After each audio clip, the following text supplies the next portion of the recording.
입니다. 최근 원화 강세 추세가 이어지면서 수출 기업들의 고심이 깊어지고 있는데요. 이런 상황에서 올바른 환율 해지에 대한 관심도는 더욱 커지고 있습니다. 오늘은 환해지 관련 전문가를 모시고 올바른 환율 해지에 대해서 이야기를 들어보도록 하겠습니다.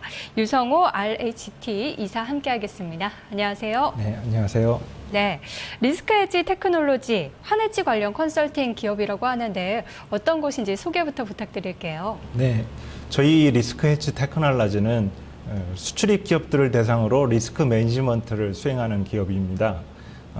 리스크 전담 인력이 부족한 제조기업들의 환율과 원자재 해지 및 포지션 구축 및 평가, 그다음에 마켓 익스포저 조절, 개별 거래 심사 업무 등을 제공하고 있습니다. 네, 앞서 잠깐 말씀드린 것처럼 글로벌 유동성 확대 움직임 속에서 환율 강세가 이 내년 시장 전망에 굉장히 중요한 변수로 떠오르고 있는데요. 환해지의 중요성을 좀 한마디로 정리를 한다면 어떻게 정리할 수가 있을까요? 네, 모든 수출입 기업들이 환율이 얼마 변하느냐에 따라 영업이익이나 매출이 어떻게 변하는지 다들 알고 계실 겁니다. 예를 들면 LG 이노텍 같은 경우 올해 영업이익이 1,000억 원 정도 되는데 환율이 10원 오르면 매출 증가와 원화 가치 상승으로 약 150억 원 정도 이익이 상향될 수 있고, 반대의 경우 같은 경우 매출 하락까지 감안하면 약 180억 원 이익의 손실이 생길 수 있다고 추산됩니다. 어떻게 보면 환율 변동이 그런 일이 있으면 안 되겠지만 재무적으로는 공장에 불이 난 것보다 더 큰 위험을 초래할 수 있는데요.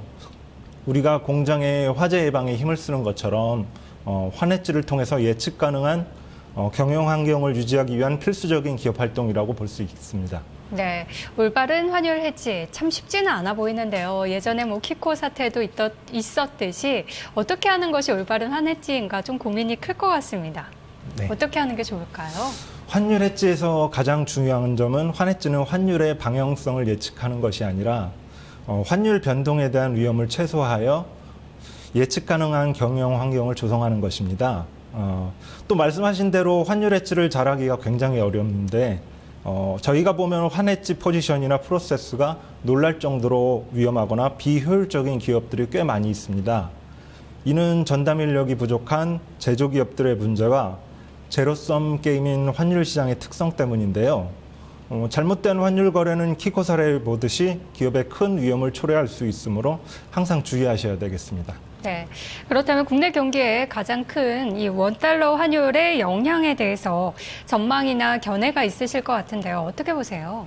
네, 현재로서는 크게 두 가지 이유로 점진적인 환율의 하락, 즉 원화 강세라고 보는데요.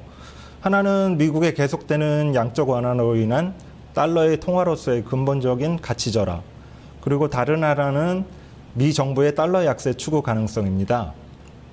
전 세계 달러의 통화량이 2009년부터 2011년까지는 연간 약 2,500억에서 3,000억 달러 정도 증가하는 것에 비해 2011년부터는 약 2배 정도의 속도로 증가하는 것을 볼 수 있습니다. 반면에 달러는 2011년부터 1,054원에서 1,180원 사이에서 계속 움직였습니다. 즉 달러의 전 세계 통화량은 2011년부터 현재까지 13.55%가량 증가했는데 환율은 같은 기간 동안 약 8% 정도밖에 떨어지지 않았습니다. 따라서 이 부분을 반영한다면 앞으로 5.55% 정도의 추가 하락, 즉 1,025원 정도까지는 하락한다고 보고 있습니다. 네, 원달러 환율의 하락, 원화 강세 추세가 조금 더 이어질 수 있다 이런 말씀이시네요. 유로존 위기 문제라든가 미국의 경기가 안 좋아서 미국발 위기가 온다 이런 이야기도 있는데 그때마다 달러가 오르는데 이것도 함께 좀 고려를 해야 되겠죠? 네.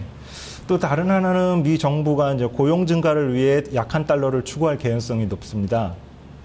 리먼 사태 발생 이후부터 2010년 1월까지 최대 800만 개의 일자리가 감소했다. 최근에는 많이 회복됐지만 아직도 400만 개 정도 일자리가 감소한 상태입니다. 미국의 고용 인구 통계는 상품 부분과 서비스 부분 두 개로 나뉘는데 서비스 부분은 이미 금융위기 이전으로 회복한 상태이고 가장 큰 감소세를 보인 제조업 부분이 회복을 해줘야 됩니다. 상품 부분 중에서도 제조업 부분에서 약 200만 명의 일자리 감소가 일어난 상태인데요. 이를 해결하기 위해서 해외 기업들의 미국 내 투자 유치와 미국 제조업의 경쟁력 강화를 통해 일자리를 만들어내야 하는데 이를 위해서도 미국의 입장으로서는 달러 약세가 필수적입니다. 은행의 선물한 포지션 등 원달러 파생 시장도 고려 요소지만 정부가 오늘도 은행 선물한 포지션 한도를 25% 축소하는 등 규제에 나서고 있으므로 큰 영향을 미칠 것 같지는 않습니다. 선물한 포지션 결국 축소한다는 소식도 들려오고 있습니다. 또 미국의 달러 움직임에 대해서도 계속 유로존 위기 문제, 미국 경기가 안 좋다 이런 점에 대해서 계속 고려를 하고 계신 것 같은데 원달러 환율의 방향성, 전망에 대해서 어느 정도 수준을 좀 예측하시는지 그 부분도 말씀을 해주세요. 네, 아주 좋은 지적해 주셨습니다. 예. 위기가 불거질 때마다 이제 기축 동화인 달러에 대한 안전 자산에 대한 수요로 달러가 강세를 보이지만 아이러니하게도 이 위기를 해결하기 위해 달러를 더 찍어냅니다. 따라서 이런 경우에 기축 통화에 대한 수요로 강세를 보이는 지그재그는 있겠지만 장기적으로는 달러의 하락으로 전망하고 있습니다. 기업체들에게 제일 강조드리고 싶은 점은 올바른 환율 해지는 달러에 대한 방향성 전망과 상관없이 이루어져야 된다는 점 다시 한번 강조드리고 싶습니다. 알겠습니다. 어쨌든 어떤 방향성으로 움직이는지도 중요하겠지만 기업의 입장에서는 그 변동성 자체를 좀 축소하기 위해서 늘 리스크 관리가 좀 필요하겠네요. 오늘 말씀 고맙습니다. 네, 시장 다시 한번 점검해 보도록 하겠습니다. 코스피가 1% 가까운 상승인데요. 0.98% 18포인트 오르면서 1927선입니다. 코스닥은 하지만 약세 전환한 뒤 0.15% 하락하고 있습니다. 495선에서의 움직임 이어가고 있네요. 남은 시간들 전략 잘 세우시기 바랍니다. 고맙습니다.